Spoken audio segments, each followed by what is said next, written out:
नमस्कार, आप सभी दोस्तों का एक बार फिर से स्वागत है आपके अपने YouTube चैनल पर। आज की बड़ी खबरों में जानेंगे सभी मुख्य समाचारों को।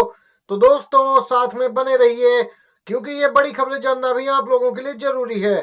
साथ में बने रहिएगा जिससे कि मुख्य समाचार छूटे नहीं। इस पहली अपडेट से शुरुआत करते हैं। जी हाँ दोस्तों, आपको बताएंगे यहाँ पर बड़ी खबरों में। इन बड़ी खबरों में जानेंगे कि दिल्ली में वोटिंग से पहले हड़कंप क्यों मचा है। क्या रद्द हो सकता है केजरीवाल का नामांकन। देश के 13 बड़े वकील पहुंचे सीजीआई के पास। आरएसएस विचारधारा के जज की मुश्किलें बढ़ती हुई जा रही हैं। राहुल गांधी बिहार में एनडीए में खलबली। तेजस्वी राहुल की एक बड़े होटल में हुई है गुप्त मीटिंग। और दूसरी तरफ जानेंगे यूसीसी लागू होने की भनक लगते ही मुस्लिम संगठन सुप्रीम कोर्ट की तरफ दौड़े। जी हाँ दोस्तों, पहली अपडेट जानते हैं इसमें से। दिल्ली चुनाव के बीच आप बीजेपी ने आप संयोजक केजरीवाल के नॉमिनेशन पर सवाल उठा दिए। दोस्तों, बीजेपी का स्पष्ट कहना है कि केजरीवाल ने अपने नामांकन पत्र में एफआईआर से लेकर आज तक छिपाई है। बीजेपी ने केजरीवाल को लेकर 4 ऑब्जेक्शन उठाए हैं। इसके साथ ही इस मामले में निर्वाचन अधिकारी के दफ्तर में आपत्तियां रद्द करने को लेकर बहस चली। अरविंद केजरीवाल का नामांकन खारिज करने की मांग हो रही है। दोस्तों, मांग जोर पकड़ती जा रही है।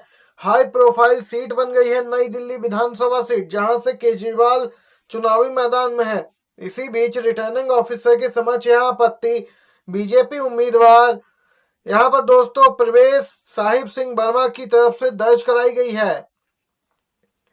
यहाँ पे कई आरोप लगे हैं दोस्तों की आय छिपाई है और केजरीवाल ने जिस नंबर से एनरोल किया है वो नंबर ही नहीं है। केजरीवाल पर 4 एफआईआर दर्ज है, उन्होंने यह जानकारी छुपाई। अरविंद केजरीवाल का 3 जगह लाइव वोट है। दोस्तों, ये भी आरोप लगे हैं। आज के हिंदुस्तान में एमएलए और सांसद के पास कोई ताकत नहीं है, ये कहना है दोस्तों राहुल गांधी का। क्यों कहा है अब वह जानते हैं। विधायक और सांसदों को पावर नहीं है। 90 बड़े अफसर बजट बांट रहे। बिहार में गरजे हैं राहुल गांधी। जी हाँ, बिहार विधानसभा चुनाव होने हैं। उससे पहले राहुल गांधी अपनी तैयारियों में लगे हैं महागठबंधन को बिहार में मजबूत जो करना है। दोस्तों, अब जो अपडेट आई है उसके अनुसार आपको बताते चले, पटना पहुंचे राहुल गांधी ने यहाँ पर बड़ी बातें कही हैं। बोले, मोहन भागवत कहते हैं कि हिंदुस्तान को आजादी 15 अगस्त 1947 को नहीं मिली। वह ऐसी बात कहकर संविधान को नकार रहे क्योंकि उनकी नजरों में आजादी और संविधान का कोई मतलब नहीं है। इसीलिए वह हिंदुस्तान की हर संस्था से अंबेडकर, गांधी और फूले की सोच को मिटा रहे। राहुल गांधी ने आगे दोस्तों कहा कि पहले मोदी और बीजेपी के लोग कहते थे कि अगर हमारी 400 से ज्यादा सीटें आई तो हम संविधान बदल देंगे, लेकिन जब हम लोगों ने मिलकर मोदी को संविधान की सच्चाई समझाई तो उन्होंने संविधान को माथे से लगा लिया। बीजेपी संविधान को खत्म करना चाहती थी, लेकिन हिंदुस्तान की जनता ने कहा कि इस प्रकार की इजाजत वह किसी को नहीं देगी। ये यहाँ पे राहुल गांधी का बयान है पटना बिहार में। 13 वकीलों ने सीजीआई से की है यहाँ पर आरएसएस विचारधारा के जज पर एफआईआर दर्ज करने के निर्देश देने की मांग। जी हाँ, बात हो रही है दोस्तों पिछले साल मुसलमानों पर दिए गए अपने बयान पे इलाहाबाद हाई कोर्ट के जज शेखर यादव एक बार फिर घेरते नजर आ रहे हैं। सुप्रीम कोर्ट के 13 वकीलों ने उनके खिलाफ चीफ जस्टिस संजीव खन्ना को एक पत्र लिखा। इस पत्र में सीजीआई से अनुरोध किया गया कि वह सीबीआई को जस्टिस शेखर यादव के खिलाफ एफआईआर दर्ज करने का निर्देश दें। 8 दिसंबर को इन्होंने मुस्लिमों के खिलाफ विश्व हिंदू परिषद के एक कार्यक्रम में दोस्तों आपत्तिजनक बयान दिया था, खिलाफ बयान दिया। इसके बाद इन्हें कॉलेजियम के सामने पेश होना हुआ। इन्होंने खेद भी व्यक्त नहीं किया और देख सकते हैं न्यायिक व्यवस्था का मजाक बना दिया है जस्टिस शेखर यादव ने। अब यहाँ पर सुप्रीम कोर्ट के 13 वकीलों ने इनके खिलाफ कार्रवाई को लेकर मुख्य न्यायाधीश भारत को यहाँ पर दोस्तों पत्र लिखा है और सीजीआई खन्ना बड़ा एक्शन ले सकते हैं। यूसीसी लागू होने के अगले दिन ही चले जाएंगे कोर्ट। उत्तराखंड के मुस्लिम संगठनों ने विरोध के लिए बनाई है नई रणनीति। जी हाँ, उत्तराखंड की बीजेपी सरकार आने वाले कुछ दिनों में राज्य में सामान्य नागरिक संहिता यानी यूसीसी लागू करने जा रही है।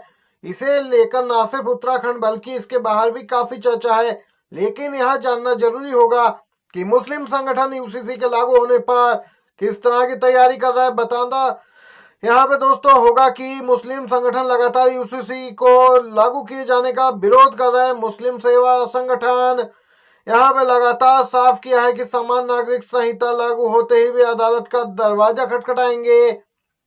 मुस्लिम सेवा संगठन के अध्यक्ष नईम कुरैशी ने यहाँ पे बताया कि यूसीसी को चुनौती दी जाएगी क्योंकि यह संविधान के आर्टिकल 246 का साफ तौर पर उल्लंघन करता है। आर्टिकल 246 7वीं अनुसूची के तहत विषयों को राज्य, केंद्र और समवर्ती सूची के वर्गीकृत करने का प्रावधान करता है। दोस्तों वहीं राहुल गांधी पटना पहुंचते ही तेजस्वी यादव से मिलने होटल मौर्या पहुंचे, जहां आरजेडी की हुई है बड़ी बैठक, गुप्त मीटिंग। कांग्रेस के पूर्व राष्ट्रीय अध्यक्ष और एलओपी राहुल गांधी एक दिवसीय दौरे पर पटना में है। पटना पहुंचते ही राहुल गांधी होटल मौर्या पहुंचे, जहां आरजेडी की राष्ट्रीय कार्यकारिणी की बैठक शुरू होने वाली थी। राहुल यहां तेजस्वी से मुलाकात की। एक कमरे में दोनों नेताओं की बातचीत हुई। एक तरफ आरजेडी की तो दूसरी तरफ राहुल गांधी की तेजस्वी से मुलाकात के बाद बिहार की सियासत काफी गरमाई है। राहुल गांधी तय कार्यक्रम के तहत पटना पहुंचे। पटना पहुंचने पर बिहार कांग्रेस प्रमुख ने यहां पे एयरपोर्ट पर उनका स्वागत किया, लेकिन उनके कार्यक्रम में अचानक बदलाव आया। राहुल गांधी पहले एयरपोर्ट से सीधे बापू सभागार जाने वाले थे, जहां संविधान सुरक्षा सम्मेलन में संवाद कार्यक्रम आयोजित होता। उसके बाद दोस्तों उनका प्लान अलग था, लेकिन इस बार सीधे वह होटल मौर्या पहुंच गए, जहां पर गुप्त मीटिंग हुई है। मनोहर लाल खट्टर बन सकते हैं भाजपा के नए अध्यक्ष। जी हां, बीजेपी आरएसएस के बीच आखिरकार अगले अध्यक्ष को लेकर सहमति बन गई। उच्च पदस्थ सूत्रों का कहना है कि हरियाणा के पूर्व सीएम और वर्तमान में केंद्रीय आवास मंत्री मनोहर लाल खट्टर संभावित सर्वसम्मति वाले उम्मीदवार हैं। हालांकि अंतिम निर्णय दिल्ली चुनाव खत्म होने और 8 फरवरी को नतीजे घोषित होने के बाद ही लिया जाएगा। खट्टर एक दिलचस्प विकल्प होंगे। उन्हें प्रधानमंत्री मोदी का करीबी माना जाता है। 1996 में हरियाणा में साथ काम करने के दौरान अक्सर खट्टर यहाँ पर दोस्तों मोदी से मुलाकात करते थे। खट्टर राज्य में आरएसएस के प्रभारी व्यक्ति थे और मोदी भाजपा के प्रमुख नेता थे, तो जो राज्य में भाजपा के संगठन का काम देखते थे। दोस्तों देख सकते हैं मनोहर लाल वफादार आरएसएस के माने जाते हैं कार्यकर्ता और 40 अधिक वर्षों से वह संघ से जुड़े हुए हैं। दोस्तों ये ताजा अपडेट आई है। इसी के साथ अगली खबर की ओर चलते हैं। दोस्तों यहाँ पर ये दिन भर की सभी बड़ी खबरें थी, एक एक करके आप लोगों ने जानी है आपके अपने यूट्यूब चैनल पर। दोस्तों वीडियो आपको कैसा लगा जरूर बताइएगा, कमेंट बॉक्स में लिखिए। दोस्तों अच्छा लगा हो तो एक लाइक जरूर कीजिएगा, शेयर कीजिएगा अपने सभी दोस्तों के साथ और चैनल को सब्सक्राइब करके पास ही घंटी का आइकन बना होगा दोस्तों उसे दबा दीजिएगा, जिससे कि बड़ी खबरें आप तक पहले पहुंचे, क्योंकि ये खबरें गोदी मीडिया आप तक नहीं पहुंचाता है। वीडियो में साथ बने रहने के लिए आप सभी दोस्तों का धन्यवाद।